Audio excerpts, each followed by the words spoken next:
야, 이호로 잡려나. 니년이 시댁돈을 친정에 퍼날라. 시어머니의 손에 들린 며느리의 휴대폰, 그리고 그대로 뒤집힌 떡국상. 뜨거운 사골 국물이 거실 마룻바닥을 적시던 그 순간 윤하경의 7년이 함께 엎어졌습니다. 7년 동안 매달 100만 원씩 단 한 번도 거르지 않고 시댁에 보낸 돈. 그 모든 것을 알면서도 며느리의 어깨를 내리치는 시어머니, 어머니 편에 서서 그냥 죄송하다고 해라고 말하는 남편. 과연 윤하경은 이 막막한 새벽을 어떻게 뒤집어 놓을까요? 오늘의 사연 시작합니다. 안녕하세요. 저는 서울에 사는 35살 윤하경입니다. 대기업 마케팅팀에서 일하며 7살 아들 강시우를 키우는 결혼 7년 차 맏며느리예요. 홀어머니 밑에서 자라 일찍 철이 들었고 결혼 후에는 매달 시댁에 100만 원, 시동생 학원비 40만 원을 단 한 번도 거르지 않고 보내며 살아왔습니다. 친정엄마께는 단돈 10,000원도 못 보내드린 채 7년을 버텼던 제가 어떻게 그 새벽의 떡국상 앞에서 모든 것을 갈아엎게 됐는지 그 이야기를 꼭 들려드리고 싶어 이렇게 사연을 신청합니다. 새벽 5시 시댁 부엌의 형광등 불빛이 차갑게 깜빡였습니다. 저는 7살 아들 강시우가 깰까봐 발끝을 들고 부엌으로 들어갔죠. 전날 저녁부터 우려둔 사골 냄비 뚜껑을 열자 뽀얀 김이 얼굴을 덮쳤습니다. 시댁 식구 8명이 먹을 떡국 재료를 도마 위에 가지런히 올려놓고 동그랑땡 반죽을 빚는 동안 손끝이 시리도록 차가운 물에 나물을 씻고 또 씻었어요. 아침 8시가 되자 안방 문이 드르륵 열리는 소리가 났습니다. 시어머니 오정자가 잠옷 위에 가디건만 걸친 채 부엌으로 들어왔죠. 오정자가 떡국 국물에 손가락을 푹 담갔다가 입에 가져갔습니다. 아가, 이게 무슨 떡국이야? 간이 이렇게 싱거워서야 어른들 입에 들어가겠냐? 오정자가 국자를 탁 소리나게 내려놓으며 말을 이었습니다. 친정에서 도대체 뭘 배우고 시집을 온 거야? 7회째 이러니 내가 입이 아파서 말도 못하겠다. 저는 행주로 손을 닦으며 고개만 숙였어요. 죄송해요, 어머님. 다시간 맞출게요. 거실 소파에 비스듬히 누워 휴대폰을 들여다보던 시동생 강민석이 하품을 길게 느리며 말했습니다. 형수님, 일어난 김에 커피 한 잔만요. 어제 늦게 자서 머리가 안 돌아가네. 저는 행주를 식탁 위에 올려두고 커피포트에 물을 올렸죠. 남편 강민호는 그 시간에 안방에서 어머니의 한복 매무새를 봐주고 있었습니다. 차례상을 다 차리고 시아버지 강덕수가 저를 마쳤습니다. 세뱃돈 봉투가 한 바퀴 돌아간 뒤 저는 조심스럽게 입을 열었어요. 어머님, 점심 차려놓고 잠깐 친정에 다녀올게요. 엄마 혼자 계셔서요. 오정자의 눈썹이 단번에 치켜 올라갔습니다. 점심? 시댁 손님이 오후 내내 줄줄이 오는데 어디를 가? 친정은 사흘 뒤에 가. 그게 시집 온 사람 도리야. 저는 강민호 쪽으로 시선을 돌렸죠. 강민호는 떡국 그릇만 들여다보며 숟가락으로 떡을 휘저을 뿐 아무 말도 하지 않았습니다. 여보. 제가 작은 소리로 불렀지만 강민호는 고개도 들지 않았어요. 대신 어머니 쪽으로 몸을 살짝 기울이며 말했습니다. 엄마 말씀이 맞지. 시우 엄마, 이따 손님 다 가시면 그때 얘기하자. 저는 입술 안쪽을 꽉 깨물었습니다. 설거지를 마치고 고무장갑을 벗는데 손가락 마디마다 빨갛게 부어 있었죠. 화장실 문을 닫고 변기 뚜껑을 내려앉았습니다. 휴대폰을 꺼내 은행 앱을 열었어요. 친정엄마 송영애의 계좌번호를 누르는 손이 가늘게 떨렸습니다. 이체 금액칸에 50만 원을 찍고 엄마 새해 용돈이라고 적었죠. 결혼 7년 만에 처음이었습니다. 이체 완료 알림이 뜨는 순간 식당 주방에서 새벽까지 그릇을 닦던 엄마의 갈라진 손등이 눈앞에 떠올랐어요. 저는 입을 틀어막고 어깨를 들썩이며 한참을 울었습니다. 휴대폰이 짧게 울렸죠. 엄마였습니다. 고맙다 우리 딸. 엄마 잘 받았다. 짧은 문장 한 줄에 7년 동안 친정에 단돈 10,000원도 못 보내고 살아온 세월이 와르르 무너지는 것 같았어요. 저는 세면대에서 찬물로 얼굴을 두드리고 거실로 나갔습니다. 식탁 앞에 오정자가 앉아 있었어요. 손에는 제 휴대폰이 들려 있었죠. 어머님, 제 폰을. 말끝을 흐리는 사이 오정자의 얼굴이 시뻘겋게 달아올랐습니다. 화면 잠금 위에 떠있던 송금 알림 첫 줄을 본 거였어요. 오정자가 휴대폰을 식탁 위에 탁 내려놓더니 두 손으로 식탁 모서리를 움켜쥐었습니다. 호로 잡년이. 오정자가 식탁을 그대로 들어올려 뒤집었습니다. 사골 국물이 쏟아지며 잡채와 나물 접시가 거실 마룻바닥까지 미끄러져 내려갔어요. 뜨거운 국물이 제 발등에 튀어 살같이 따끔거렸습니다. 시댁돈을 친정에 퍼날라. 내년이 정신이 있어 없어. 오정자의 손바닥이 제 어깨를 내리쳤습니다.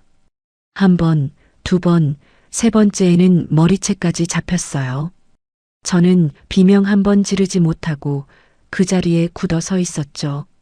시아버지 강덕수가 헛기침을 두어 번 하더니 안방으로 들어가 버렸습니다. 시동생 강민석은 거실 끝 소파에서 휴대폰 화면만 들여다보고 있었어요. 일어나지도 말리지도 않았죠.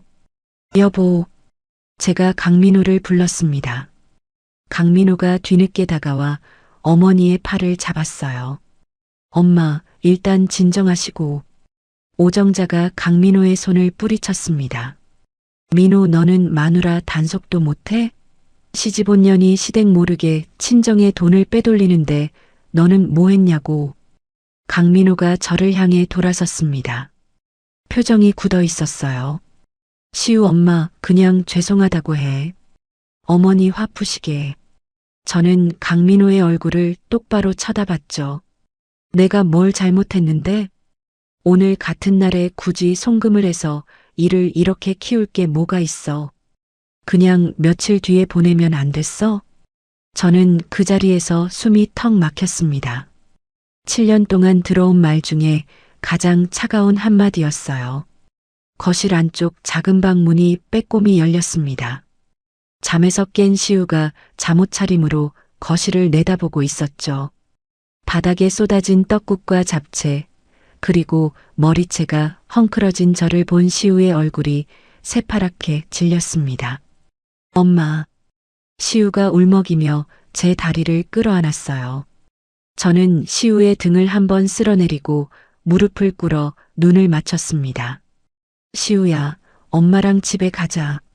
응? 시우가 고개를 끄덕였죠. 저는 안방으로 들어가 시우의 옷가지와 제 가방을 챙겼습니다. 오정자가 등 뒤에서 소리쳤어요. 어딜 가? 시댁 어른들 다 모이는데 며느리란 게 자리를 비워? 저는 뒤를 돌아보지 않았습니다. 시우의 작은 손을 꼭 쥐고 현관에서 신발을 신었어요. 강민호가 따라 나오며 제 팔을 잡으려 했지만 저는 한 발 물러서며 그 손을 피했죠. 오늘은 따라오지 마. 제 목소리가 제 귀에도 낯설 만큼 차가웠습니다. 강민호의 손이 허공에서 멈췄어요. 엘리베이터 안에서 시우가 작은 목소리로 물었습니다. 엄마, 할머니가 왜 그래? 저는 시우의 머리를 쓰다듬으며 대답했죠. 할머니가 오늘 좀 많이 화나셨어. 시우는 잘못한 거 하나도 없어. 엄마는? 저는 잠시 말을 잇지 못했습니다. 엄마도 잘못한 거 없어. 우리 시우, 엄마 믿지? 시우가 고개를 끄덕이며 제 손을 두 손으로 꼭 감쌌어요. 그 작은 손의 온기에 참았던 눈물이 또 한 번 차올랐습니다. 집에 도착해 시우를 씻기고 점심 대신 라면을 끓여 먹였어요. 시우는 평소답지 않게 말없이 라면, 면발만 후후 불어먹었죠. 저는 시우 앞에서 웃어 보이려 입꼬리를 올렸지만 시우가 먼저 알아채고 말했습니다. 엄마, 울어도 돼. 7살짜리의 입에서 나온 그 말에 저는 결국 식탁 위로 고개를 묻었어요. 밤이 깊어 시우가 잠든 뒤 저는 침대 옆에 앉아 휴대폰 은행 앱을 열었습니다. 자동이체 내역을 천천히 위로 올렸어요. 매달 25일 시댁 생활비 100만 원.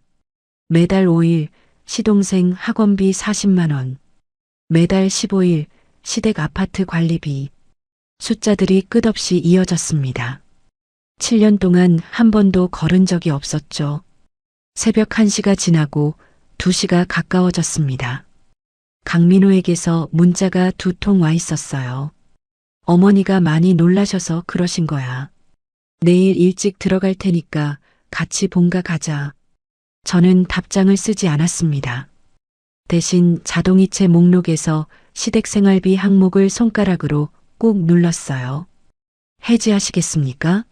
라는 문구가 화면에 떴죠. 저는 한참 동안 그 문구를 바라봤습니다.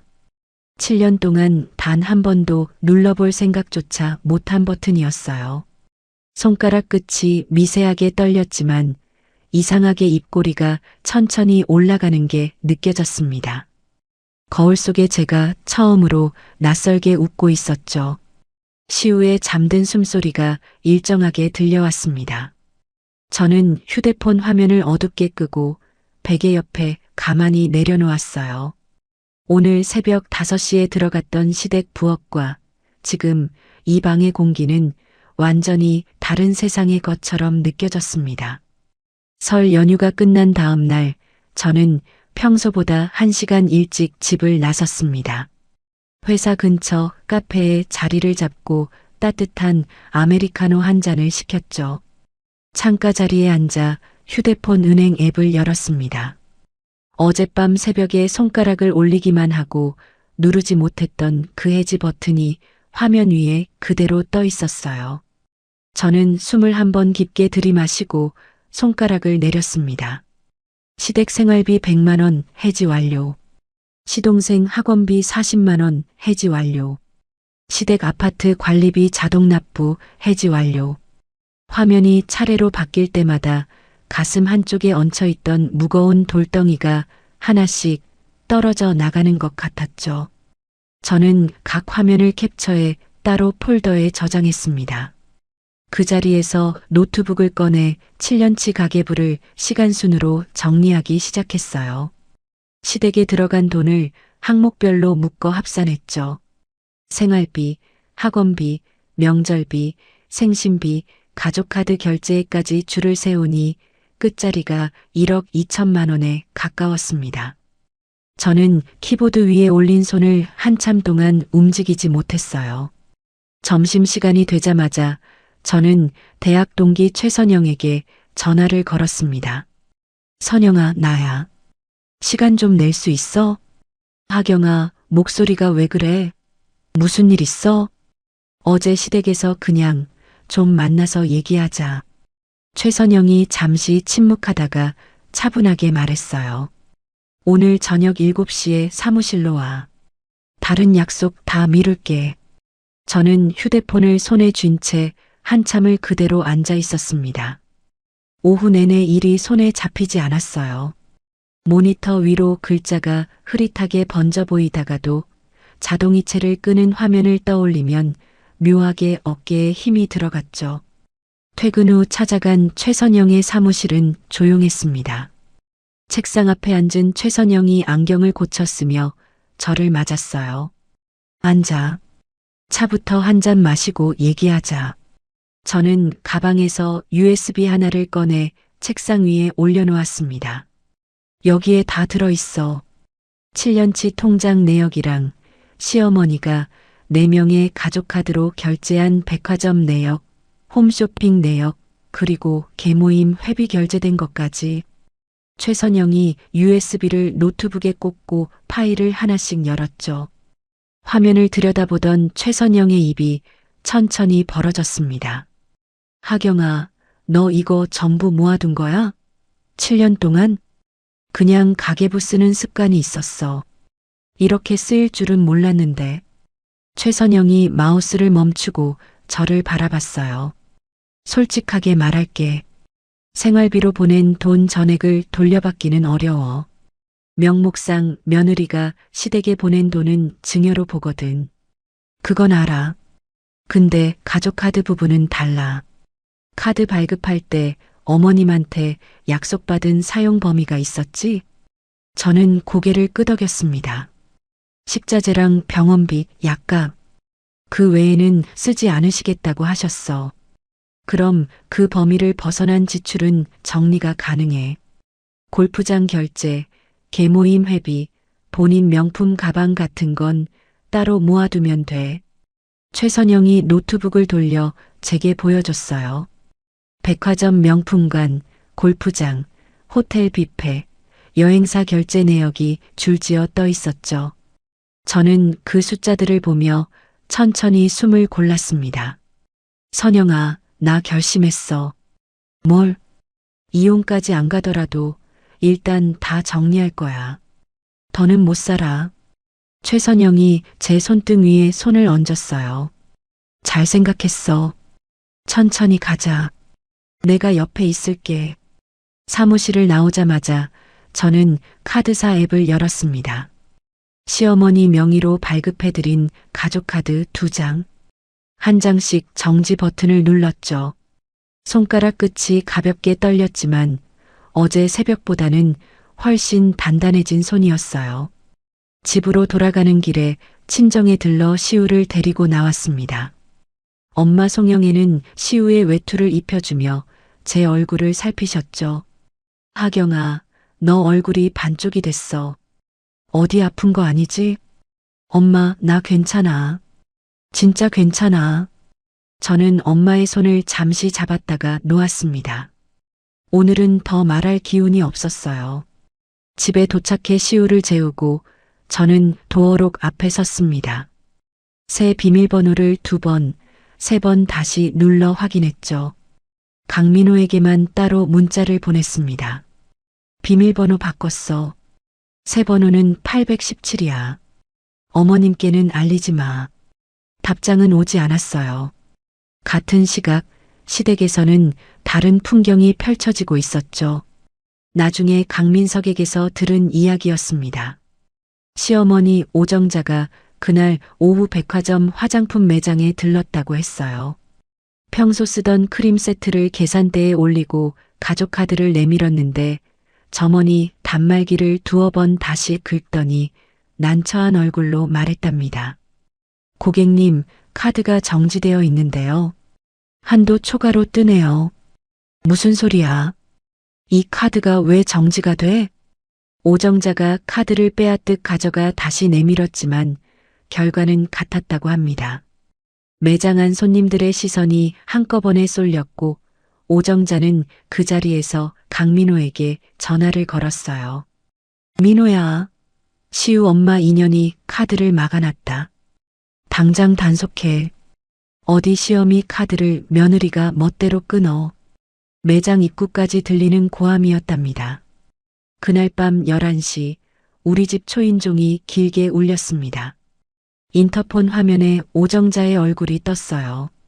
저는 시우가 깰까봐 거실로 나가 화면만 들여다봤습니다. 도어록을 몇 번 눌러보던 오정자가 화면 가까이 얼굴을 들이댔어요.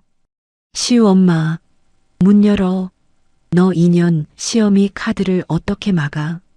저는 인터폰 음량을 줄였습니다. 초인종 소리가 10분, 20분 이어졌어요. 오정자의 목소리가 점점 높아졌습니다. 이게 어디서 배워먹은 짓이야? 문 열라니까? 옆집 현관문이 열리는 소리가 났죠. 중년 남자의 목소리가 들렸어요. 아주머니, 늦은 시간에 너무 시끄럽습니다. 좀 조용히 해주세요. 댁이 무슨 상관이야. 며느리 집인데 시어미가 못 와? 옆집 남자가 한숨을 내쉬며 경비실에 전화를 거는 소리까지 인터폰 너머로 들렸어요. 잠시 후 경비실 직원이 올라와 오정자를 진정시키는 목소리가 이어졌습니다. 어머님, 일단 진정하시고요. 너무 늦어서 다른 세대에서 민원이 들어왔습니다. 오정자가 결국 큰아들에게 전화를 거는 소리가 들렸어요. 민호야, 너 당장 와. 와서 이 문 열게 만들어. 안 오면 내가 여기서 밤을 새울 거다. 저는 거실 소파에 앉아 두 손을 무릎 위에 가지런히 모았습니다. 가슴이 두근거렸지만 손은 떨리지 않았어요. 1시간쯤 지나 강민호가 헐레벌떡 도착했습니다. 오정자를 택시에 태워보내는 소리가 인터폰 너머로 한참 동안 이어졌죠. 강민호가 도어록 비밀번호를 누르고 들어왔어요. 거실 등은 켜져 있었고 저는 소파에 다리를 꼬고 앉아 그를 기다리고 있었습니다. 시우 엄마, 도대체 왜 이렇게까지 하는데? 강민호가 외투도 벗지 않은 채 거실 가운데에 섰어요. 저는 천천히 자리에서 일어났습니다. 거실 협탁 위에 미리 놓아둔 명함 한 장을 집어들어 강민호 앞 식탁 위에 내려놓았죠. 강민호가 명함을 집어들었어요. 법무법인 정도, 변호사 최선영. 강민호의 얼굴이 천천히 굳어갔습니다. 이게 뭐야? 너 지금 이혼하자는 거야? 저는 입을 열지 않았습니다. 대신 책상 서랍에서 미리 출력해둔 종이 파일 하나를 꺼냈어요. 표지에는 7년치 송금 내역 및 가족카드 사용 내역이라고 적혀 있었죠. 강민호 앞에 그 파일을 놓고 저는 다시 소파에 앉았습니다. 강민호가 코웃음을 치며 파일을 펼쳤어요. 뭐 대단한 거라도 있다고. 첫 장을 넘기던 강민호의 손이 두 번째 장에서 멈췄습니다. 세 번째 장에서는 손이 가늘게 떨리기 시작했죠. 다섯 번째 장쯤에서 강민호가 식탁 의자를 끌어와 천천히 앉았어요. 저는 그 모습을 가만히 지켜봤습니다. 거실 시계가 밤 12시를 넘기는 소리가 똑딱똑딱 들려왔죠. 강민호는 한참 동안 종이만 들여다봤어요. 페이지를 넘기는 손이 아까보다 조심스러워져 있었습니다. 이게 다 진짜야? 강민호의 목소리가 갈라져 나왔어요. 저는 천천히 고개를 끄덕였습니다. 7년 동안 단 한 번도 걸은 적 없어. 강민호가 손바닥으로 얼굴을 쓸어내렸죠. 거실 등 아래에서 그의 어깨가 처음으로 작아 보였습니다. 그 다음 주말 저는 회사에 일주일 연차를 미리 냈습니다. 시우의 손을 잡고 친정집 골목으로 들어서는데 골목 끝에 서 계신 엄마 송영애의 모습이 보였어요. 엄마가 시우를 보자마자 양팔을 벌렸죠. 우리 시우, 외할머니한테 와봐. 시우가 가방을 메고 폴짝폴짝 뛰어가 엄마 품에 안겼습니다. 엄마가 시우의 등을 토닥이며 저를 바라봤어요. 하경아, 짐이 왜 이렇게 많아? 며칠 있다 가려고? 저는 캐리어를 끌고 다가가 엄마 옆에 섰습니다. 엄마, 나 며칠만 여기 있을게. 시우랑 같이.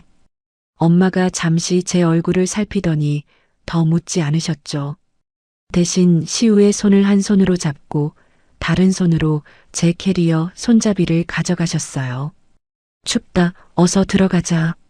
엄마가 떡만둣국 끓여놨어. 친정집 거실에 짐가방을 풀어놓는데 가슴 한쪽이 묘하게 따뜻해졌습니다. 결혼 7년 만에 처음이었어요. 시우는 외할머니 옆에 딱 붙어 떨어지지 않았죠. 친정에 머문 지 사흘째 되던 날 아침이었습니다. 식탁에 앉은 엄마의 무릎이 평소보다 두툼해 보였어요. 저는 숟가락을 내려놓고 식탁 아래를 들여다봤죠.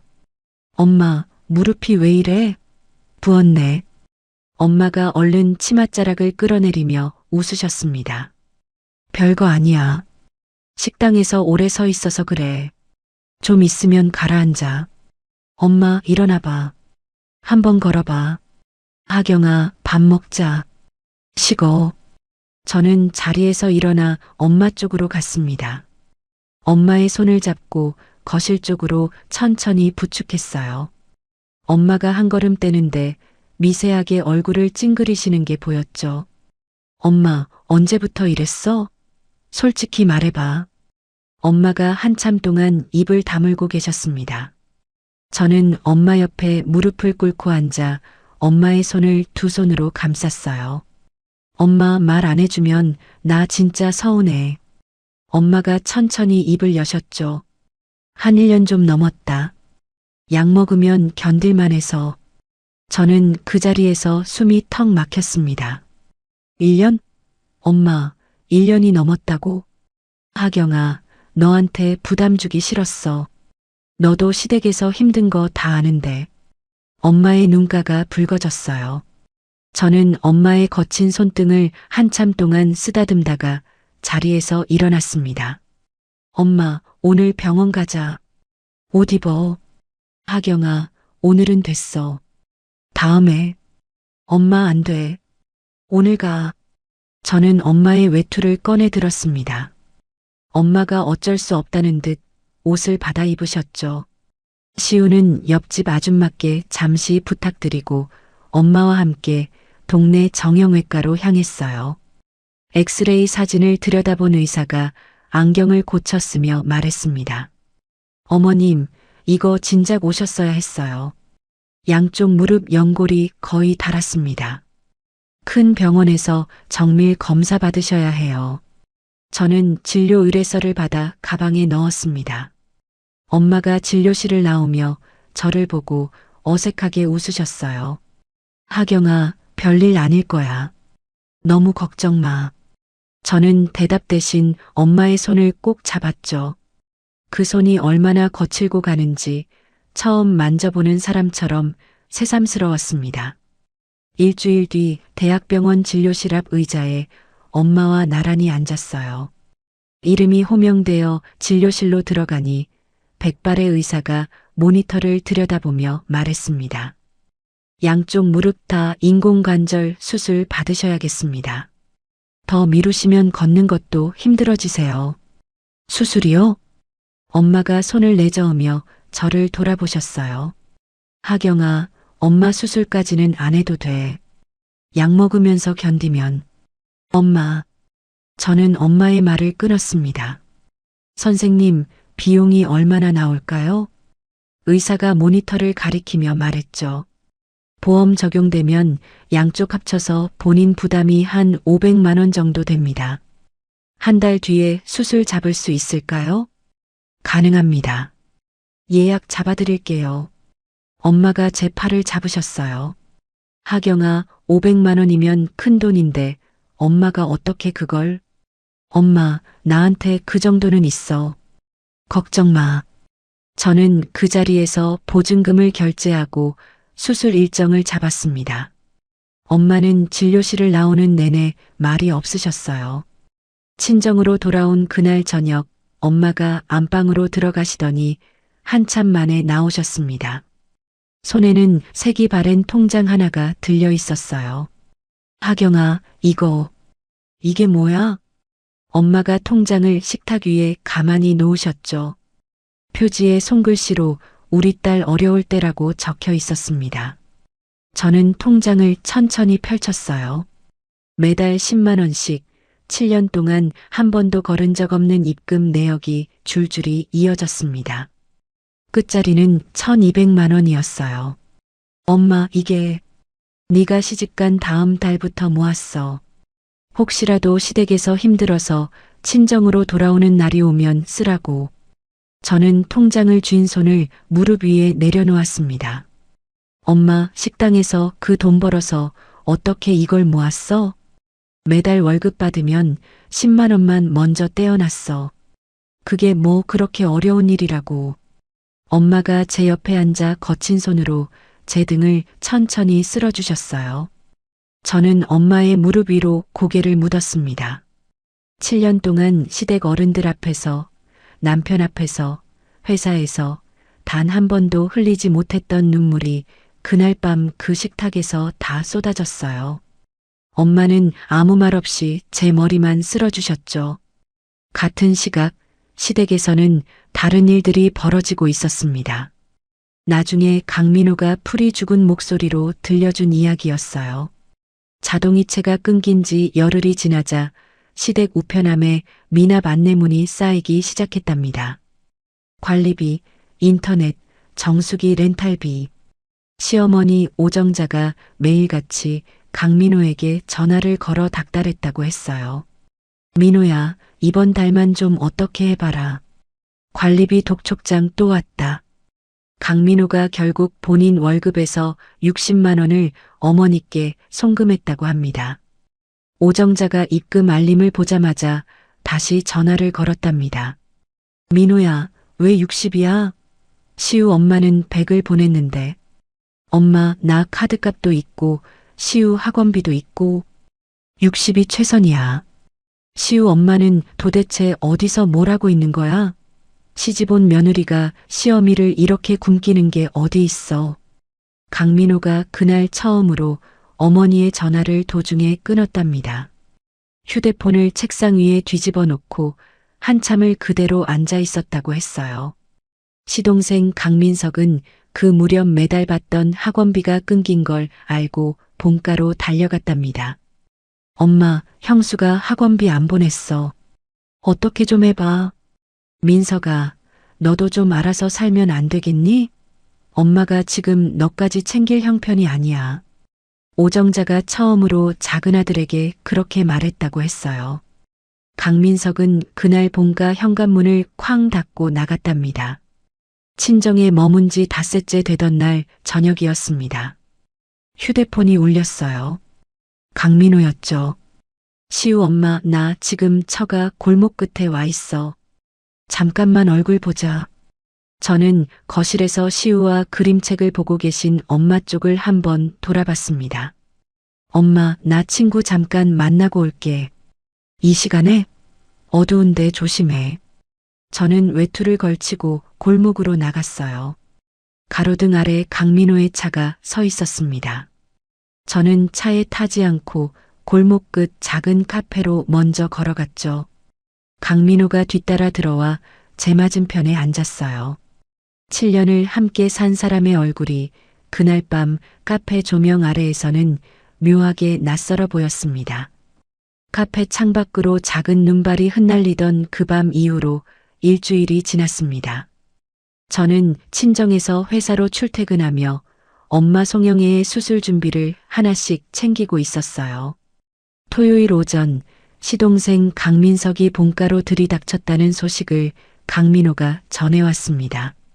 나중에 강민호가 길게 풀어놓은 이야기를 종합하면 그날 본가 거실의 풍경은 이랬어요. 강민석이 현관문을 거칠게 열고 들어와 거실 한가운데에 외투를 벗어 던졌답니다. 엄마, 도대체 내 카드 왜 막힌 거야? 오정자가 부엌에서 행주를 들고 나오며 인상을 찌푸렸어요. 민석아, 또 무슨 소리야? 이번엔 또 뭐가 안 됐다고. 친구들 앞에서 계산하다가 망신당했어. 아메리카노 4잔 시켰는데 카드가 안 긁힌다는 거야. 친구들이 다 쳐다보는 데서 엄마가 그걸 어떻게 하니? 시우 엄마가 끊었겠지. 강민석이 식탁 의자를 끌어와 거칠게 앉았답니다. 엄마, 솔직히 말해봐. 매달 형수한테 받은 돈 다 어디다 썼어? 오정자가 행주를 식탁 위에 탁 내려놓으셨어요. 이게 어디서 엄마한테 말버릇이야. 엄마가 그 돈 다 살림에 썼지 어디 쓸 데가 있어. 엄마, 살림에 쓴 거 맞아? 진짜로? 민석아, 너 지금 엄마 의심하는 거야? 의심이 아니라 보여달라고. 통장 꺼내봐. 오정자가 한참을 가만히 서 계셨답니다.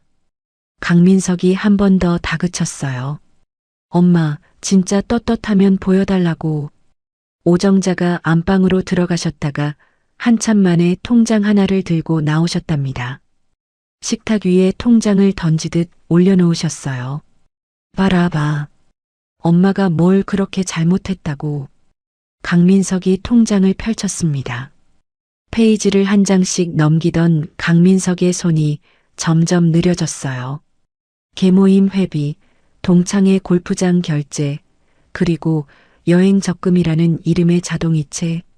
강민석이 통장을 손에 쥔 채 자리에서 천천히 일어났답니다. 엄마, 이거 다 뭐야? 여행 적금이 왜 매달 30만 원씩 빠져나가?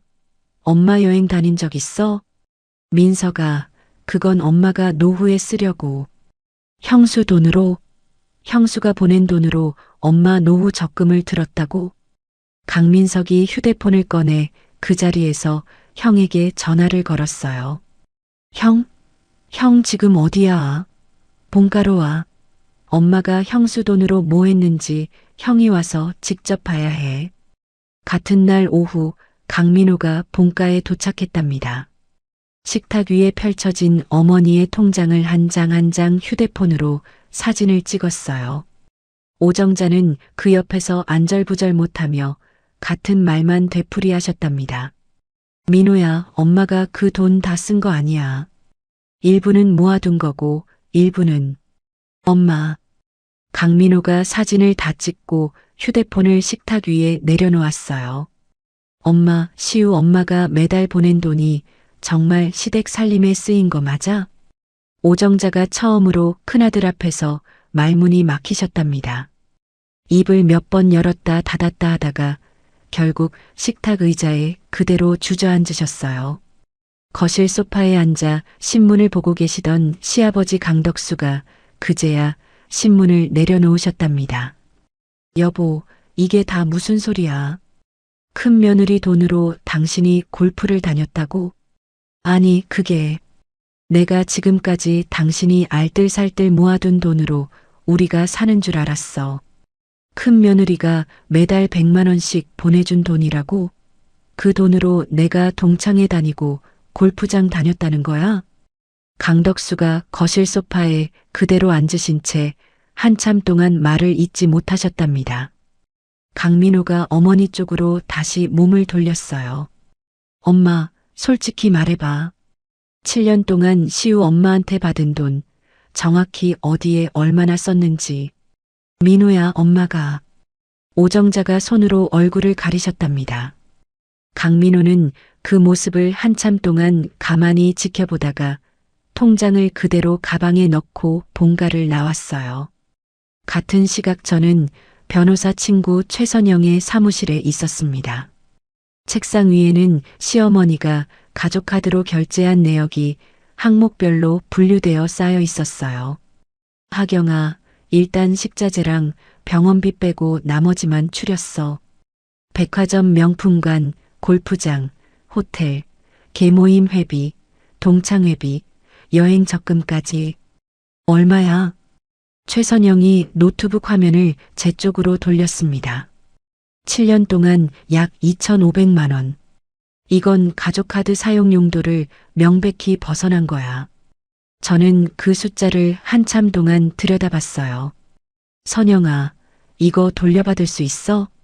가족카드라도 명의자 동의 없이 사적으로 쓴 부분은 돌려달라고 할 수 있어. 일단 내용 증명부터 보내자. 내용 증명? 법적 효력이 있는 우편이야. 빨간 도장 찍힌 등기로 가. 받는 사람도 보내는 사람도 같은 내용을 가지고 있다는 걸 증명해 주는 거지. 저는 잠시 생각하다가 고개를 끄덕였습니다. 보내자. 우선 자진해서 돌려달라고. 잘 생각했어. 시어머님이 약속한 한도를 벗어난 부분만 깔끔하게 정리하는 거야. 자료는 시간순으로 다시 한번 정리해서 첨부할게. 최선영이 키보드 위에 손을 올리며 저를 바라봤어요. 하경아, 이건 시작이야. 마음 단단히 먹어. 이미 단단해. 저는 사무실을 나오며 휴대폰을 꺼내 엄마에게 문자를 보냈습니다.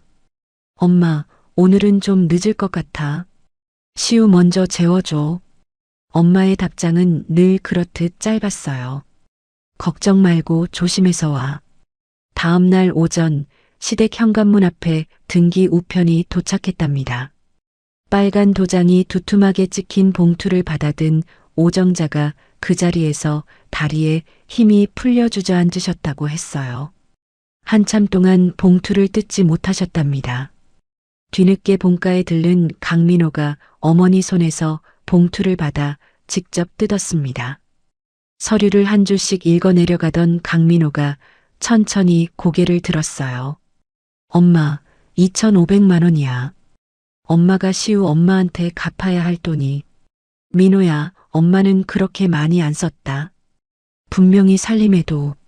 엄마, 여기 다 적혀 있어. 백화점 명품관 결제, 골프장, 계모임 회비. 살림에 쓴 거랑은 분리되어 있다고. 강민호가 서류를 식탁 위에 내려놓고 어머니 앞에 앉았답니다. 엄마, 이거 못 갚으면 시우 엄마 진짜로 이혼 소장 낼 거야. 민호야, 너 지금 누구 편을 드는 거야? 오정자가 큰아들의 팔을 잡으셨어요.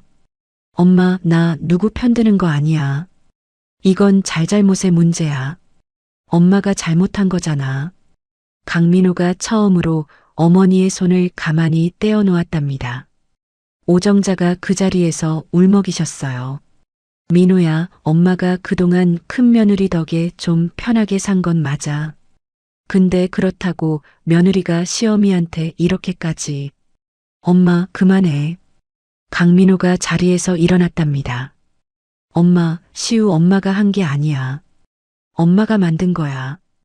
강민호가 본가를 나서며 처음으로 어머니를 돌아보지 않았다고 했어요. 오정자는 식탁 앞에 그대로 앉아 빈손을 식탁 위에 올려놓으셨답니다. 그날 밤 오정자가 결국 시아버지 앞에서 본인 명의 적금 통장과 계모임 갯돈 명단을 꺼내 놓으셨다고 했어요. 큰 며느리에게 돌려줄 돈을 어떻게 마련할지 평생 큰 소리치던 분이 처음으로 시아버지 앞에 머리를 숙이며 의논을 시작하셨답니다. 같은 시각 저는 친정 거실에 앉아 있었어요. 엄마가 잠든 시우의 이마 위로 이불을 끌어올려주며 작게 속삭이셨습니다. 하경아, 너 요즘 잠은 좀 자? 엄마, 나 요즘 진짜 잘 자. 엄마가 제 옆에 앉아 손을 잡으셨어요. 저는 그 거친 손등을 한번 쓰다듬고 거실 천장을 올려다봤습니다. 7년 동안 단 한 번도 느껴본 적 없는 종류의 조용함이 친정집 거실 가득 차 있었어요. 보름이 흘렀습니다. 시어머니 오정자가 자진해서 반환하기로 한 1차 금액은 1,000만 원이었어요. 본인 명의 적금을 깨고 시아버지 강덕수의 도움을 받아 겨우 마련한 돈이라고 강민호가 풀이 죽은 목소리로 전해왔습니다. 그 사실이 시댁 친척들 사이에 조용히 퍼지기 시작한 것도 그 무렵이었어요. 어느 날 오후 시고모 두 분이 본가 현관문을 두드렸답니다. 큰 시고모가 거실로 들어서며 외투도 벗지 않은 채 식탁 의자에 앉으셨다고 했어요. 형님, 잠깐 얼굴 좀 봅시다.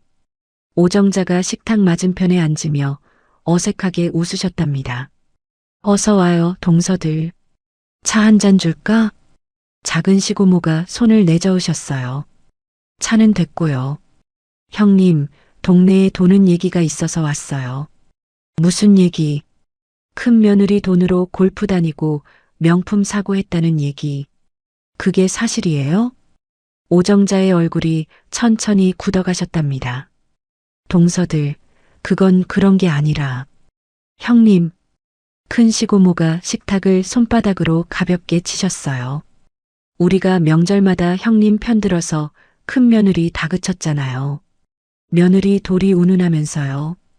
근데 형님이 그 돈으로 그런 짓을 하고 다녔다고? 동서, 말이 너무 심해. 심한 게 아니라 사실이 그렇잖아요. 동네 미용실에서 다 들었어요.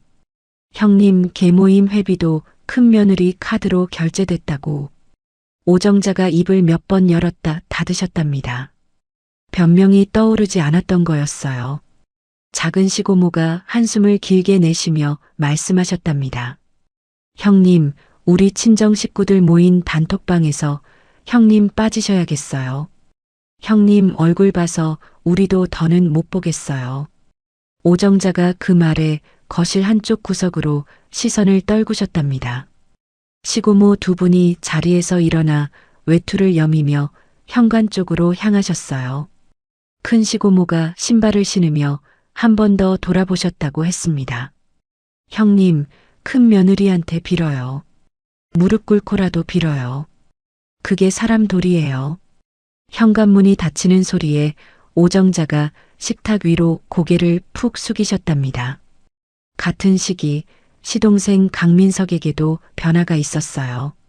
매달 받던 학원비 40만 원이 끊긴 뒤로 동네 편의점 야간 아르바이트를 시작했다고 했습니다. 처음 일주일은 새벽에 졸다가 손님 응대를 잘못해 점장에게 한 소리 들었답니다.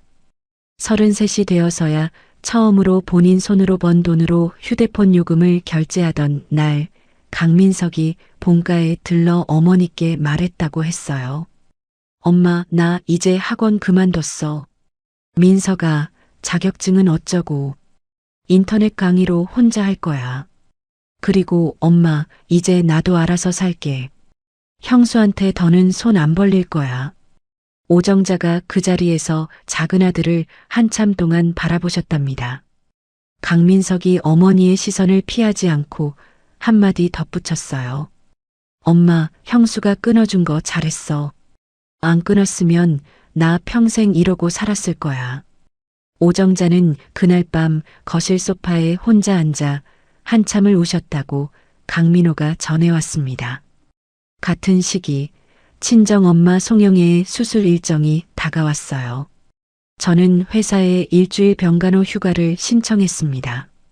수술 전날 입원실에서 엄마의 환자복 단추를 채워드리는데 엄마가 제 손을 잡으셨죠. 하경아, 엄마 무서워. 엄마 괜찮아. 내가 옆에 있을게. 네가 옆에 있으니까 무서운 게 아니라 깨어났을 때 네가 또 어디가 있으면 어쩌나 싶어서. 저는 엄마의 손을 두 손으로 감쌌습니다. 엄마, 이제 안 가. 어디 안 가. 하경아. 엄마, 진짜로. 이제부터 엄마 챙기는 게 내 1순위야. 다른 거 다 두 번째. 엄마가 침대 위에서 제 손을 한참 동안 놓지 않으셨어요. 병실 창밖으로 도시의 불빛이 하나둘 켜지는 동안 저는 엄마 옆 보호자 침대에 앉아 잠든 엄마의 숨소리를 들었습니다. 수술 당일 아침 엄마를 수술실 앞까지 모셔다 드리는데 엄마가 침대 위에서 손을 살짝 들어 보이셨어요. 하경아, 다녀올게. 엄마, 갔다 와. 수술실 문이 닫히고 저는 복도 의자에 앉아 두 손을 모았습니다. 5시간이 흐르는 동안 시계만 들여다봤어요. 회복실에서 엄마가 깨어나셨다는 연락을 받고 달려가니 엄마가 마취가 덜 풀린 얼굴로 저를 보고 희미하게 웃으셨습니다. 하경아, 엄마 잘했어. 진짜 잘했어. 우리 딸 이제 너도 좀 편하게 살아라. 엄마의 그 한마디에 저는 회복실 침대 옆에 무릎을 꿇고 앉아 엉엉 울었어요. 7살 시우처럼 어깨를 들썩이며 울었습니다. 간호사 선생님이 조용히 휴지통을 옆으로 밀어주시고 자리를 비켜주셨죠. 엄마가 입원해 계신 동안 강민호에게서 문자 한 통이 왔습니다. 시우 엄마, 나 회사 근처 오피스텔 단기 임대 알아보고 있어. 당분간 따로 지내고 싶어. 머리 좀 식히고 싶어. 저는 휴대폰을 한참 들여다봤어요. 침대 위에서 잠든 엄마의 숨소리가 일정하게 들려왔습니다. 저는 답장을 천천히 써내려갔어요. 강민호 씨, 당신이 결혼하고 7년 동안 한 번이라도 내 편을 들었으면 우리가 이 지경까지 안 왔어. 머리 식히는 건 당신 자유야. 전송 버튼을 누르고 휴대폰을 침대 옆 협탁에 내려놓았습니다. 강민호의 답장은 그날 밤이 다 가도록 오지 않았어요. 다음 날 아침 옆집 아주머니께 부탁해 잠시 집에 들렀습니다. 우편함을 열었더니 손편지 한 통이 꽂혀 있었어요. 봉투에 강민호의 글씨로 시우 엄마에게라고 적혀 있었습니다. 저는 봉투를 가방에 넣고 다시 병원으로 향했죠. 엄마가 잠든 사이 보호자실에서 편지를 펼쳤습니다. 시우 엄마 미안해. 7년 동안 내가 한 짓이 어떤 건지 이제야 보여. 어머니 일은 어머니가 책임지게 만들 거야. 시우랑 당신 인생에서 내가 또 짐이 되지는 않게 할게. 짐 일부만 챙겨서 오피스텔로 갈게. 시우는 매주 만나러 갈게. 저는 편지를 2번 읽고 다시 봉투에 넣었어요. 한참을 멍하니 앉아 있다가 봉투를 가방 안쪽 깊은 곳에 넣었습니다.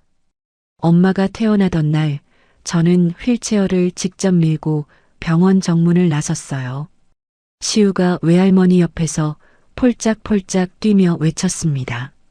할머니, 우리 집 가는 거지. 그래, 외할머니랑 같이 집에 가자. 엄마가 시우의 머리를 쓰다듬으셨어요. 친정 거실에 엄마를 모셔다 드리고 저는 부엌으로 들어갔습니다. 사골 한 솥을 미리 끓여뒀던 게 마침 알맞게 우러나 있었죠. 떡국을 끓이고 잡채를 무치고 동그랑땡을 부쳤어요.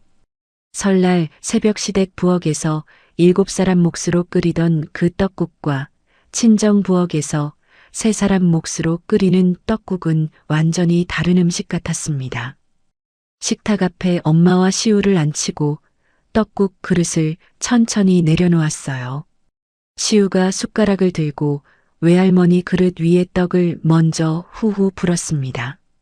할머니, 이거 시우가 시켜줄게. 엄마가 시우의 머리를 쓰다듬으셨어요. 저는 휴대폰을 들어 2사람의 모습을 한 장 한 장 사진으로 담았습니다.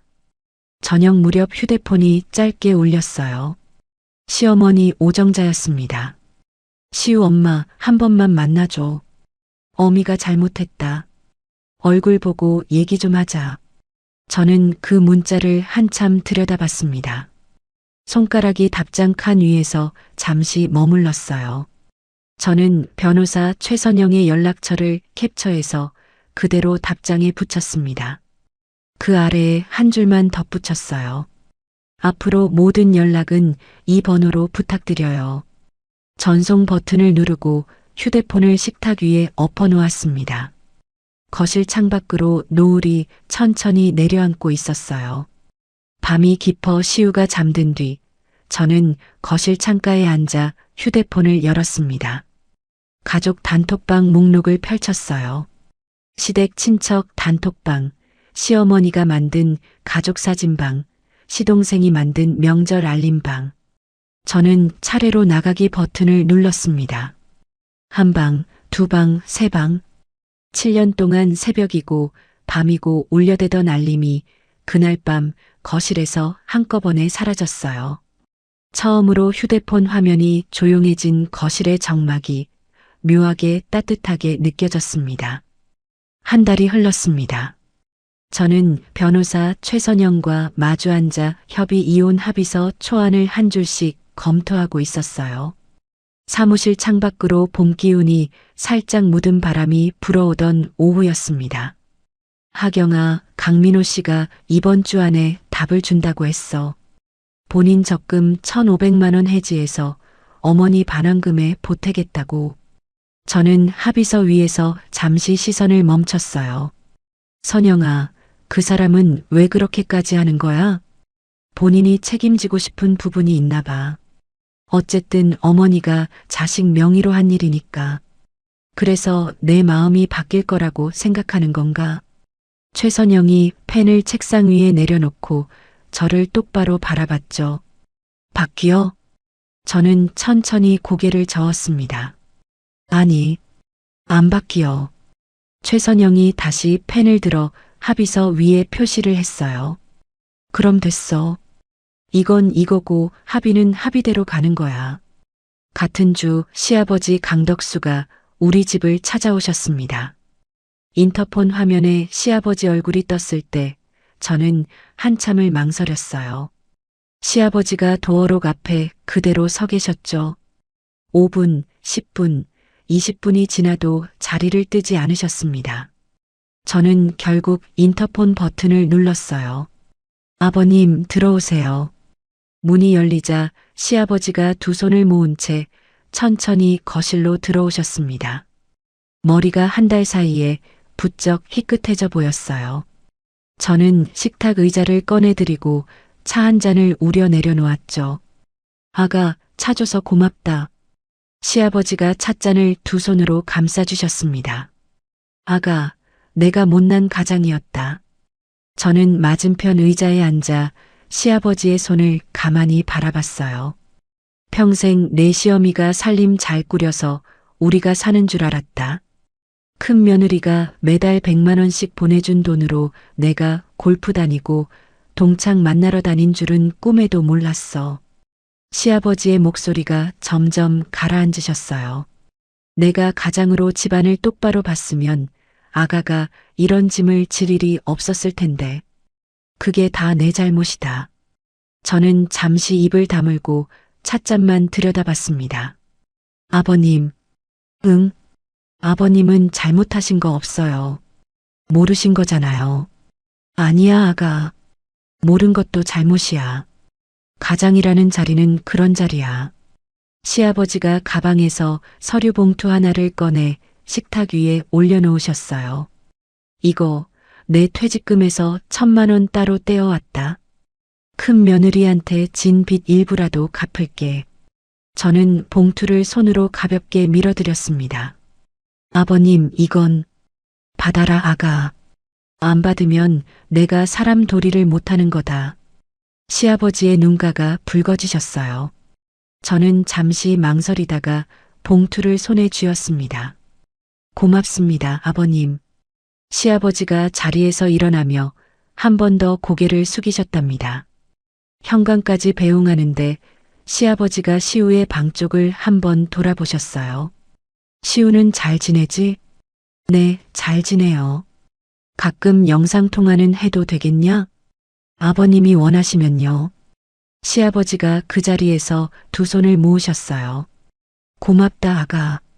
문이 닫힌 뒤 저는 거실 식탁에 한참 동안 앉아 있었습니다.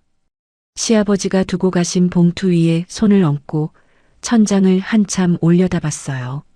며칠 뒤 최선영의 사무실에서 시아버지의 합의서에 공증을 받았습니다. 시어머니 오정자의 차용증도 같은 날 작성됐어요. 매달 50만 원씩 60개월 분할 상환. 오정자가 시아버지가 지켜보는 가운데 본가 거실에서 자필로 서명을 마쳤다고 강민호가 전해왔습니다. 같은 주말 저는 강민호와 회사 근처 카페에서 마지막으로 마주 앉았어요. 강민호의 얼굴이 한 달 사이에 부쩍 야위어 보였습니다. 시우 엄마. 응? 어머니 일이랑은 별개로 내가 너한테 너무 무관심했어. 미안해. 저는 커피잔을 두 손으로 감쌌어요. 여보. 말해. 그 말 7년 동안 단 한 번이라도 해줬으면 좋았을 텐데. 강민호가 입술을 깨물었습니다. 시간이 더 필요하면 기다릴게. 천천히 생각해도 돼. 저는 천천히 고개를 저었어요. 기다릴 이유가 없어. 나 이제 안 흔들려. 시우 엄마. 당신 7년 동안 한 번이라도 내 편이었던 적이 있어? 한 번이라도? 강민호가 한참 동안 대답하지 못했습니다. 저는 그 침묵이 답이라는 걸 알았어요. 시우 아빠로는 남아줘. 그거면 충분해. 강민호가 고개를 천천히 끄덕였습니다.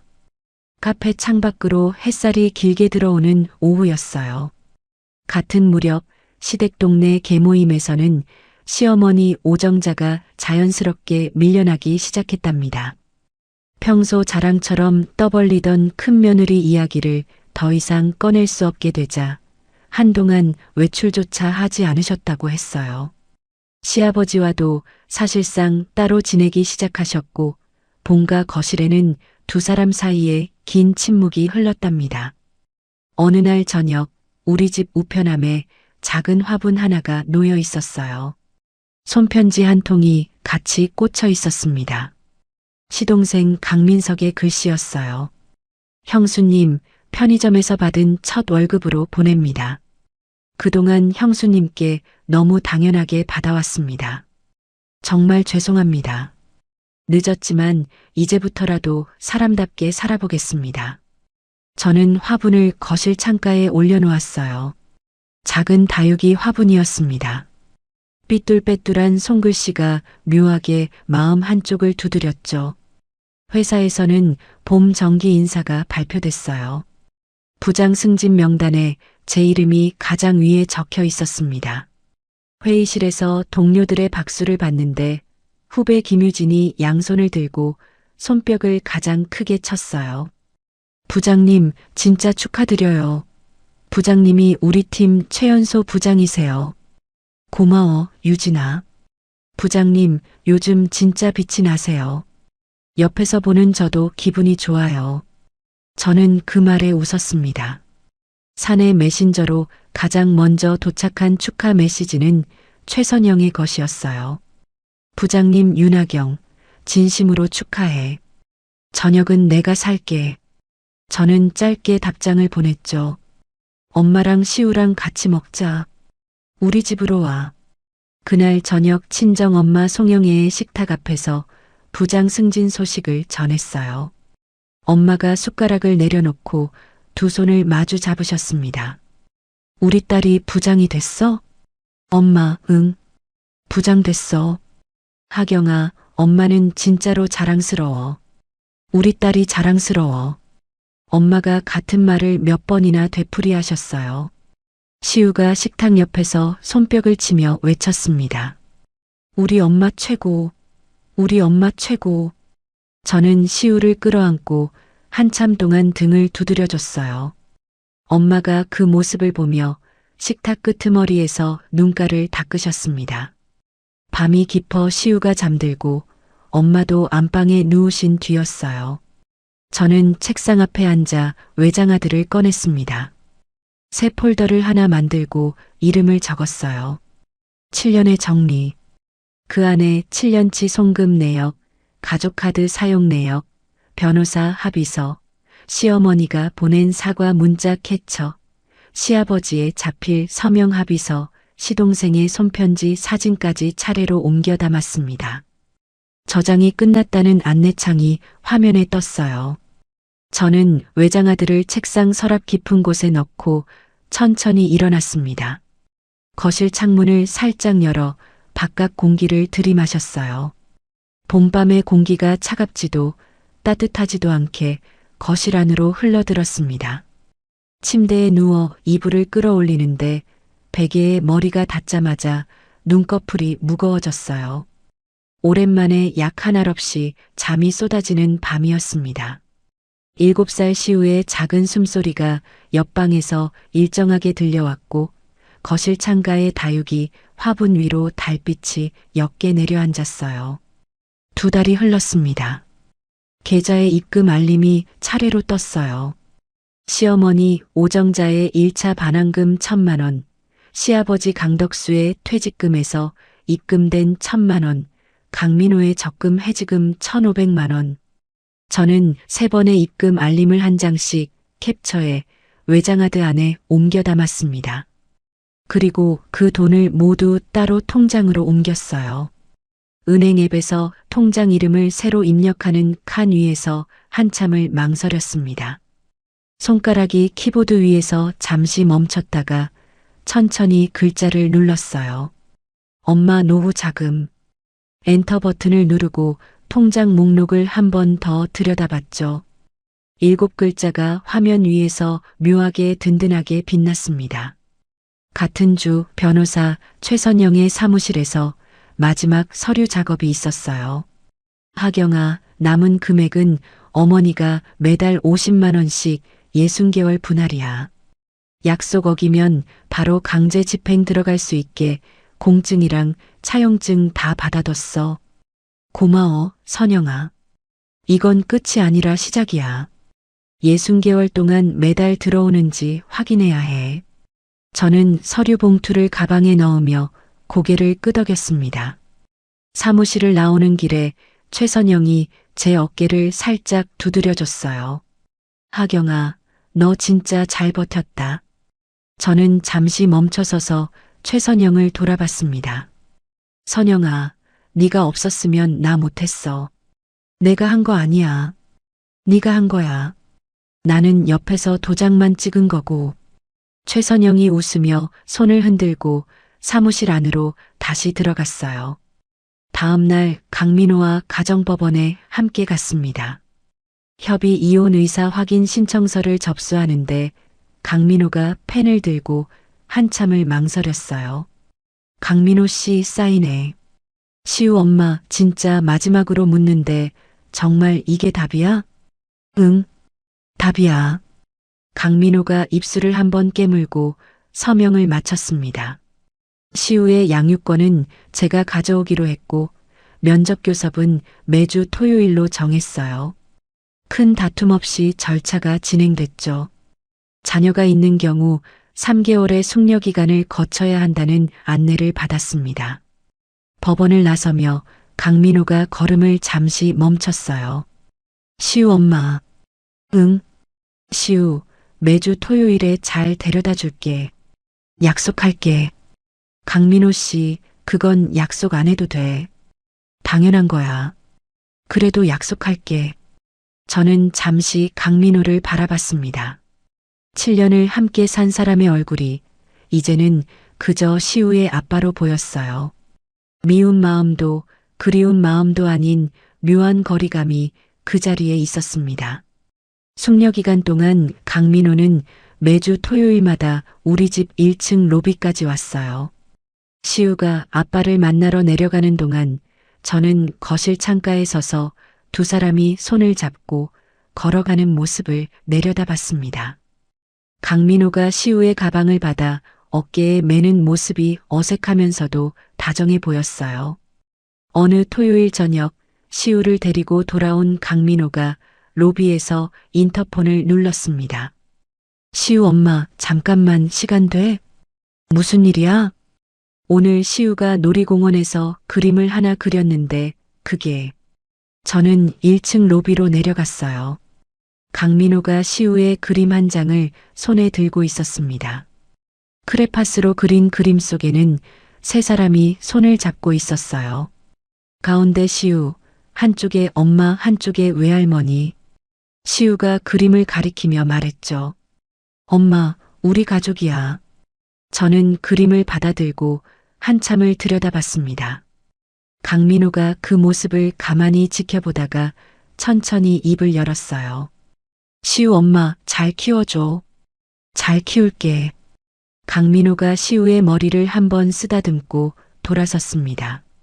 저는 그림을 들고 시우의 손을 잡은 채 엘리베이터 버튼을 눌렀어요.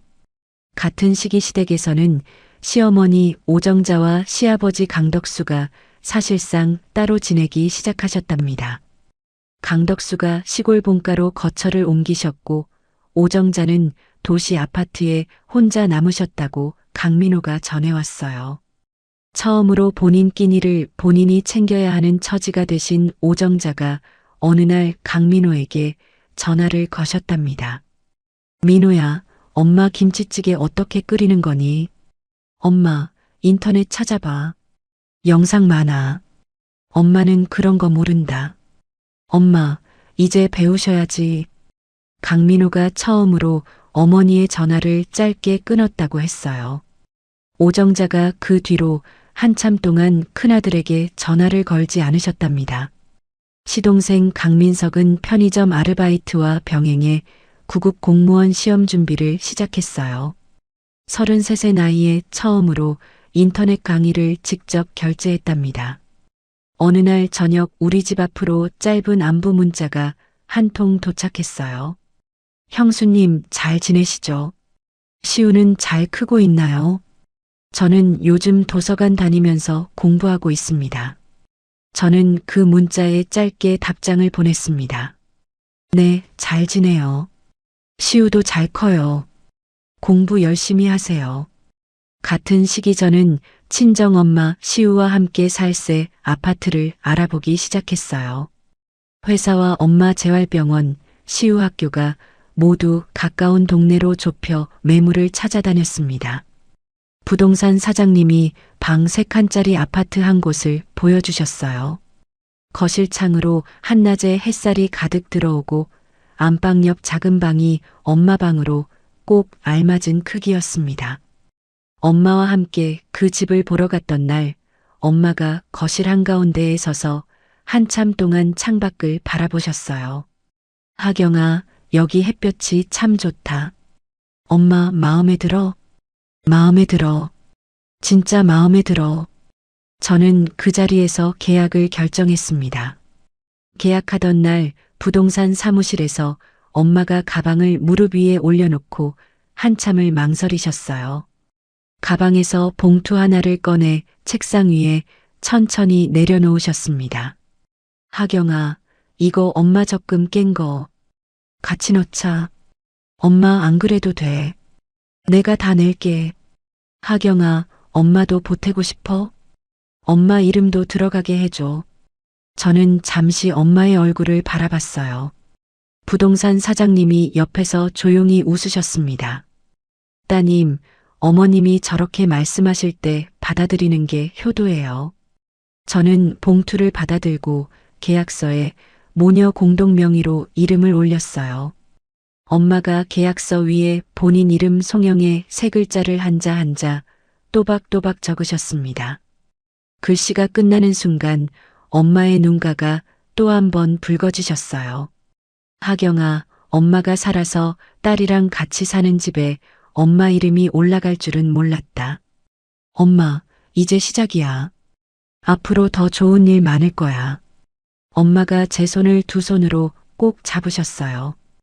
회사에서는 새로운 마케팅 프로젝트의 총괄을 맡게 됐습니다. 부장 자리에 앉아 회의를 주재하던 첫날, 후배 김유진이 작은 꽃다발을 들고 자리로 찾아왔어요. 부장님, 진짜 빛이 나세요. 저도 부장님처럼 되고 싶어요. 유진아, 너는 이미 잘하고 있어. 부장님, 새 아파트 이사 가신다면서요. 우리 팀에서 화분 하나 모았어요. 같은 팀 동료들이 작은 다육이 화분 하나를 들고 와 책상 위에 올려놓았습니다. 저는 그 화분을 한참 동안 바라봤어요. 거실 창가에 놓아둔 시동생의 화분 옆에 이 화분을 나란히 놓아야겠다는 생각이 들었습니다. 그날 저녁 최선영이 우리 집에 놀러 왔어요. 친정엄마가 차려준 저녁상 앞에 네 사람이 둘러앉았습니다. 시우가 최선영 옆에 딱 붙어 떨어지지 않았어요. 이모, 이모가 우리 엄마 도와줬어? 그럼 이모가 도왔지.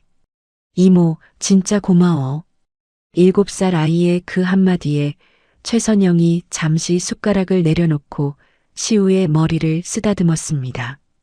식사가 끝나갈 무렵 최선영이 잔을 들고 저를 바라봤어요. 하경아, 너 진짜 잘 버텼다. 이게 진짜 너의 새해 첫날이야. 선영아, 진심이야. 작년 설날이 끝이 아니라 이제부터가 진짜 시작이야. 엄마가 그 말에 최선영의 손을 잡으셨습니다. 선영아, 너 우리 딸한테 정말 고마운 친구다. 사위 같다, 진짜. 어머님, 저도 어머님이 친엄마 같아요. 엄마가 최선영의 손을 한참 동안 토닥토닥 두드려 주셨어요. 저는 그 모습을 식탁 맞은편에서 바라보며 가만히 웃었습니다. 시우가 그 사이를 비집고 들어와 외할머니 무릎 위에 앉으며 외쳤어요. 우리 가족 진짜 좋아. 엄마가 시우의 등을 토닥이며 작게 웃으셨습니다. 새해 아침 7시 거실 창으로 햇살이 길게 들어왔습니다. 저는 부엌에서 떡국 국물을 살짝 떠입에 대보았어요. 간이 딱 맞았습니다. 식탁 앞에 친정엄마 송영애가 한복 저고리를 입고 앉아 계셨어요. 새 아파트로 이사 온 뒤 처음 맞는 설날이었습니다. 거실 벽지에서 풀냄새가 아직 옅게 났어요. 엄마, 떡국 다 됐어. 시우 깨울게. 하경아, 천천히 해. 오늘은 진짜 천천히 해. 저는 안방 문을 살짝 열고 시우를 흔들어 깨웠습니다. 시우야, 일어나. 새해 첫날이야. 시우가 눈을 비비며 일어나 앉았어요. 엄마, 진짜 새해야? 응, 진짜 새해야. 외할머니한테 세배해야지. 네. 시우가 잠옷바람으로 거실로 뛰어나갔습니다. 저는 그 작은 등을 보며 부엌으로 돌아갔어요. 거실에서 시우가 외할머니 앞에 작은 무릎을 꿇었습니다. 할머니, 새해 복 많이 받으세요. 엄마가 양쪽 무릎을 천천히 굽혀 앉으셨어요. 인공관절 수술을 받은 뒤 처음으로 두 다리를 가볍게 굽혀 손자를 맞으시는 모습이었습니다. 저는 부엌에서 그 장면을 보다가 잠시 손을 멈췄어요. 우리 시우, 새해에는 더 씩씩하게 자라라. 엄마가 한복 주머니에서 세뱃돈 봉투를 꺼내 시우의 손에 쥐어주셨어요. 시우가 봉투를 두 손으로 받아들고 거실을 폴짝폴짝 뛰어다녔습니다. 엄마, 외할머니가 세뱃돈 주셨어. 우리 시우 부자 됐네. 저는 떡국 그릇을 식탁에 차례로 내려놓았어요. 세 사람의 자리에 세 그릇. 딱 알맞은 숫자였습니다. 식사가 끝나갈 무렵 시우가 떡 하나를 외할머니 그릇에 옮겨 놓았어요. 할머니, 이거 시우가 시켜놨어. 먹어. 우리 손자가 다 컸네. 엄마가 시우의 머리를 쓰다듬으셨어요. 1년 전 시댁 거실에서 떡국 그릇만 들여다보던 7살 시우의 얼굴과 지금 새 아파트 식탁 앞에서 외할머니에게 떡을 떠주는 시우의 얼굴은 완전히 다른 아이 같았습니다. 오후 2시쯤 휴대폰이 짧게 울렸어요. 강민호였습니다. 시우 엄마, 나 1층 로비 도착했어. 내려보낼게. 저는 시우의 외투를 입혀주며 머리를 빗어줬어요. 시우야, 아빠랑 영화 잘 보고 와. 무서운 거 나오면 손 꼭 잡고. 엄마, 시우 안 무서워해. 저는 시우의 볼을 가볍게 꼬집고 엘리베이터까지 데려다 줬습니다. 로비에서 강민호가 시우를 보자마자 무릎을 살짝 굽혀 시선을 맞췄어요. 시우야, 새해 복 많이 받아. 아빠도. 강민호가 저를 향해 가볍게 고개를 숙였습니다. 어머님께도 새해 인사 전해드려. 저녁 전에 데려다 줄게. 응, 그래. 강민호가 시우의 손을 잡고 돌아섰어요. 저는 두 사람이 자동문을 지나 나가는 모습을 바라봤습니다. 1년 전 시댁 거실에서 어머니 옆에 앉아 떡국 그릇만 들여다보던 사람과 지금 시우의 손을 잡고 영화관으로 향하는 사람은 같은 사람이면서도 다른 사람 같았어요. 같은 시각 시어머니 오정자는 본가 거실에 혼자 앉아 계셨답니다. 나중에 강민호가 전해준 이야기였어요. 오정자가 본인 손으로 끓인 떡국 한 그릇을 식탁 위에 놓고 라디오를 켜놓으셨다고 했습니다. 한참 동안 숟가락을 들지 못하셨답니다. 그날 오후 큰아들 휴대폰으로 짧은 문자 한 통이 도착했다고 했어요. 민호야, 작년 설날 엄마가 엎어버린 그 떡국상이 자꾸 눈앞에 어른거린다. 엄마가 잘못했다. 강민호가 답장을 보내지 않았다고 했습니다. 저녁 늦게 안부 차원의 짧은 한 줄만 보냈답니다. 엄마, 진지 챙겨 드세요. 시아버지 강덕수는 시골 본가 텃밭에서 새해 첫날 아침 영상통화를 걸어오셨어요. 시우가 휴대폰을 들고 거실을 뛰어다니며 외할머니께 화면을 내밀었습니다. 외할머니, 친할아버지야. 엄마가 어색하게 화면을 향해 고개를 숙이셨어요. 사돈, 새해 복 많이 받으세요. 사돈도요. 무릎은 좀 어떠세요? 많이 나아졌어요. 이제 잘 걷습니다. 다행입니다. 다행이에요. 시아버지가 화면 너머로 시우에게 손을 흔드셨어요. 시우야, 할아버지가 텃밭에서 무 뽑았다. 다음에 와서 같이 먹자. 네. 시우 갈게요. 시아버지가 마지막으로 한마디 덧붙이셨습니다. 사돈 어른께도 새해 복 많이 받으시라고 꼭 전해주세요. 네, 전해드릴게요. 화면이 꺼진 뒤 엄마가 휴대폰을 식탁 위에 가만히 내려놓으셨어요. 하경아, 사돈 어른은 좋은 분이시다. 응, 엄마. 좋은 분이셔. 같은 시각 시동생 강민석에게서 가족 단톡방 알림이 떴습니다. 강민호와 시아버지, 그리고 강민석 셋이 새로 만든 작은 단톡방이었어요. 형, 아버지, 저 1차 필기 합격했습니다. 면접 준비 시작합니다. 저는 그 알림을 보고 강민석에게 따로 짧은 문자 한 통을 보냈죠. 민석 씨, 축하해요. 면접 잘 보세요. 답장이 금방 왔어요. 형수님, 그때 형수님이 끊어주신 그 돈 없었으면 저는 아직도 정신 못 차렸을 겁니다. 진심으로 감사드립니다. 저는 휴대폰을 식탁 위에 엎어놓고 잠시 창밖을 바라봤어요. 1년 전 거실 소파에 누워 휴대폰만 들여다보던 사람의 문장이라고 믿기 어려운 한 줄이었습니다. 오후 3시쯤 초인종이 울렸어요. 인터폰 화면에 최선영이 작은 떡 케이크 상자를 들고 서 있었습니다. 이모 왔어. 시우가 외출해서 돌아온 직후라 신발을 막 벗는 참이었어요. 시우가 다시 신발을 신고 현관으로 달려나갔습니다. 이모, 새해 복 많이 받아. 우리 시우도 새해 복 많이 받아. 최선영이 케이크를 식탁 위에 올려놓고 엄마께 봉투 하나를 내밀었어요. 어머님, 새해 인사드려요. 선영아, 빈손으로 와도 되는데 뭘 또 사왔니? 어머님, 저 둘째 딸이라면서요. 엄마가 그 말에 웃으시며 최선영의 등을 두드리셨어요. 그래, 우리 둘째 딸. 네 사람이 식탁 앞에 둘러앉아 떡국 한 그릇을 더 나눠 먹었습니다. 엄마가 최선영의 그릇에 떡을 한 번 더 떠놓으셨어요. 선영아, 많이 먹어. 너 요즘 너무 말랐다. 어머님이 챙겨주시니까 살이 찌겠어요.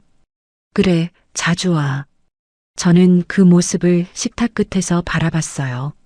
1년 전 새벽 5시에 7사람 몫의 떡국을 끓이던 부엌과 오늘 4사람이 둘러앉은 식탁의 풍경은 비교할 수도 없는 다른 세상의 것이었습니다. 식사가 끝나고 거실 창가에 섰어요. 휴대폰 갤러리를 열어 사진 3장을 차례로 띄웠습니다.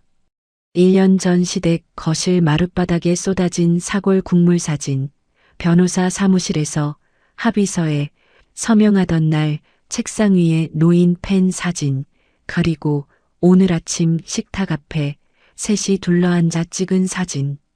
3장의 사진을 한 화면에 나란히 띄워놓고 한참을 바라봤어요. 저녁이 깊어 시우가 강민호와 함께 돌아왔습니다. 강민호가 시우를 1층 로비까지 데려다주고 짧게 인사만 하고 돌아갔어요. 시우는 영화관에서 받은 곰돌이 인형을 끌어안고 외할머니 무릎 위에서 졸기 시작했습니다. 밤 9시 저는 빨간 봉투 하나를 식탁 위에 올려놓았어요. 엄마, 이거. 하경아, 이게 뭐야? 엄마 새해 용돈. 엄마가 봉투를 두 손으로 받으셨어요.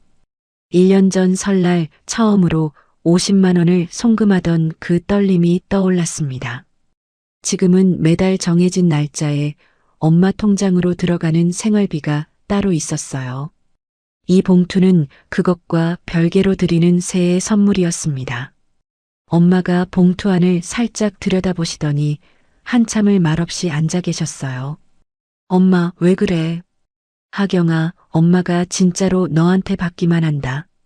엄마, 그동안 엄마가 나한테 다 줬잖아. 이제 내 차례야. 엄마가 봉투를 가슴 앞으로 꼭 안으셨습니다.